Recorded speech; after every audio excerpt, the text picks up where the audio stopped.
What about for the guys who are already at a JUCO and they're looking to move on to that four-year school, try to find that right fit? What do you give, to your guys that helps them find that next spot? First is academics.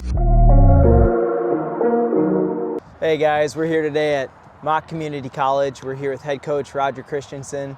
We are having a JUCO matchup here today between Mott and Muskegon Community College. This morning we did a showcase and we went ahead and shot video for all the players on both teams. And right now we're actually in the middle of a 9-inning game here between the two squads. Roger, thanks for having us out today, man. We appreciate it. Absolutely. Thanks for coming out. Definitely.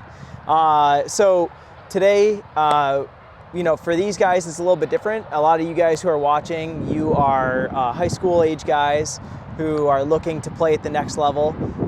And then obviously we do have some JUCO guys watching who are kind of in the same shoes as the players here and as Coach Christensen here.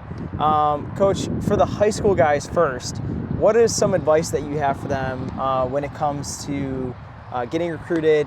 Maybe they want to play at Mott. Maybe they want to play at a junior college or a four-year school. What does that look like for them? How do they go ahead best get recruited for themselves? I think evaluating themselves, right? So something that we look at are individuals that are very self-aware. And what I'm meaning at there is they need to look at the roster we have, come out, watch a game, see our boys. We got some big boys here, I think, coming out. A lot of guys might look at the community college a little down, right? We got some guys that can swing it. So compare yourself with the schools that you hope to go to and build a plan. We look at guys that are disciplined, have nice routines already built. It definitely transitions well as we turn 2. Let's go. Sorry, got distracted. I love it. Having those routines, that discipline is something that we look at for guys too, and constant progress. So, those freshmen, sophomores right now, we might be watching you, but we want to see you continuously get better every year. That tells me you're going to get better here too, right? So those are a few tips. What about for the guys who are already at a JUCO and they're looking to move on to that four-year school, try to find that right fit? What do you give, to your guys that helps them find that next spot?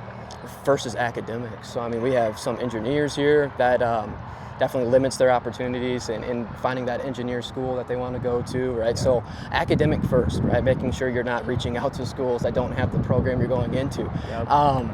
So that's number one. Number two is it's kind of the same thing. So, we have a couple, our outfield's kind of old, and catchers, we got some older guys right now that, if they have, if there's a four-year school they're interested in that has a sophomore that just batted 400, they had a freshman that had 30 at-bats too. They got some young guys that are likely going to be there for a few years, and they're not likely looking for a JUCO guy. So we're big on our guys taking ownership of that process. We try to teach them how to email, who to contact. We do as much as we can as a program, building recruiting spreadsheets and sending it off with our data and information. But we're big on, teaching our guys how to do it themselves too, right?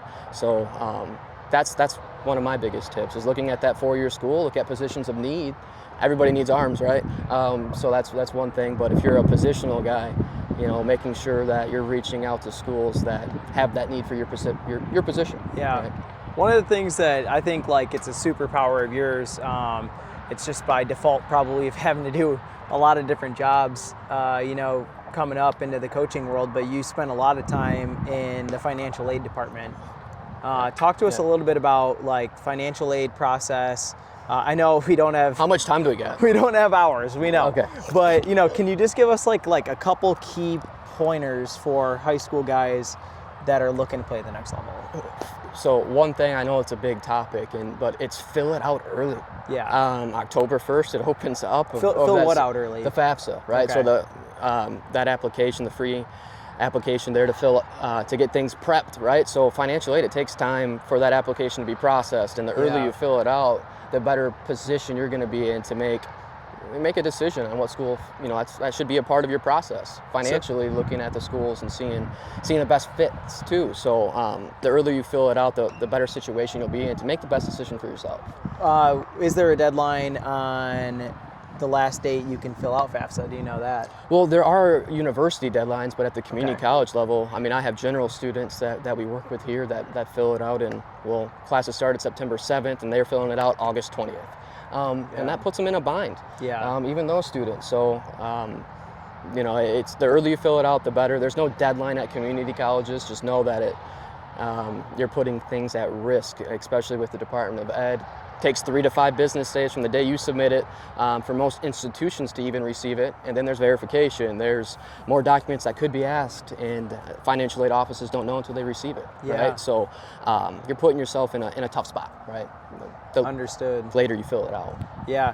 And then as far as, I think a lot of guys come out and they're like thinking that they're going to get a big baseball scholarship. Where does most of the scholarship money come from? Obviously, you and I know it's more academics, but let's hear it out of a college coach's academic. Well, we preach academics here at Mott. I know a lot do, but you get, even if you go to a community college, you get transfer scholarships to leave, right, based upon that GPA, and you start fresh, right? So you could be a 4.0 student in high school, come to Mott, you start with a 0, right? So that first semester is huge to get our guys on the right path, to set themselves up to get an academic scholarship to leave us as well. So baseball's tough now. I don't think we have enough time to talk about that, but with the whole unlimited rosters and how many guys are still around and guys getting cut, I mean, it's the transfer portal. We can talk about that for a long time. It's tough to get an athletic scholarship. How many guys are currently playing JUCO baseball? Do you have that number, or like a rough estimate? Like you're talking about in the nation right now? Nation. Oh, I don't have that, no. Yeah, I know. I mean, it's got to be the highest it's ever been, probably. 100%. Yeah. Transfer portal, you're talking thousands of guys. Upcoming guys who are seniors this year, that number's high. I mean, in order to play at any level of collegiate baseball, you have to be a guy who's self-promoting. You have to be a guy who's on top of the financial side, everything. I mean, that's the other thing, is how many times do kids show up and maybe they haven't even factored in the cost of going here for 3 to 4 years, or you know what I mean? Like at every school, it happens all the time. Guys show up. So I think having that long-term, like, can I afford the whole journey, not just one semester or 1 year? And that's tough to do. I mean, you have a lot of, even parents, it's their first kid going to college. Some might not ever went, right? So it's, yes, you hit the nail on the head, right? It's hard to look 3-4 years down the road. Yeah. Right. It is hard. So we are here, and it turned out to be a beautiful day, which I'm pretty happy about, considering it was raining and everything leading up to this. But what is so special about, the Mott baseball field? I've seen you guys really take pride in every little detail, whether it's putting in new stands or painting, this or that, or upgrading scoreboard. I've personally seen it over the years, but what makes going to Mott, so special from your perspective? I think you mentioned a part of it right there. I think the whole athletic department being together. I mean, you don't get another coach like Sean Brown, who is the reason why this field is the way it is. Brownie, what everybody calls him, if you know him, it's all credit goes to him. So the school recently put in the press box, concession stand you mentioned of. We got some more upgrades coming in a few years. It's plans, right? But I think we got volleyball girls out here watching it right now. Our guys the other day at the prospect camp was watching them, being streamed facing the number 11 team in the nation. Yeah. Like it's this family atmosphere that, a lot of people talk about that, and a lot of baseball teams may have it, but man, our wrestling, it's athletics as a whole.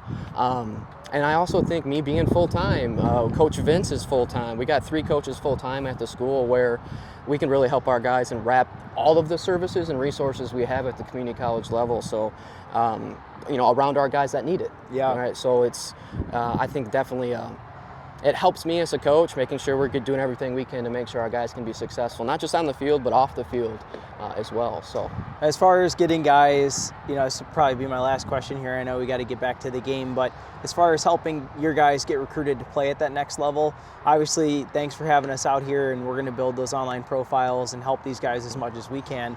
But what are the other things that you do besides having No Doubt out? What do you do to help your guys get recruited to the next level? So we're big on on testing often, right, and building plans. So all fall, it's about individual development. We do a little bit of team stuff, but so we have our baseline test where we track that. I send a spreadsheet off, and then every 3 to 4 weeks we retest, resend another spreadsheet. So the information we're getting today and having you guys out, this is awesome. It's right on my plan.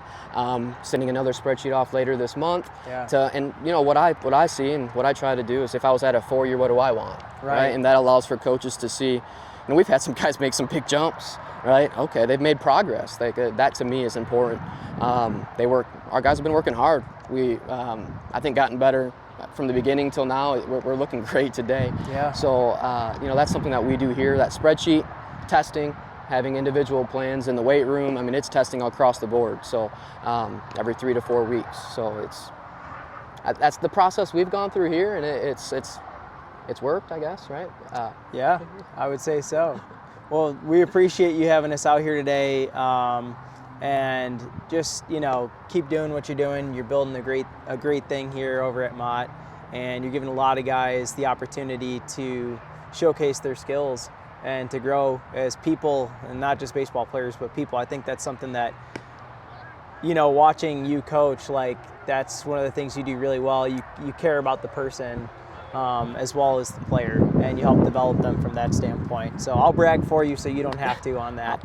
But we appreciate you having us out here, and good luck with your upcoming season. Absolutely. Thanks for coming. Yeah.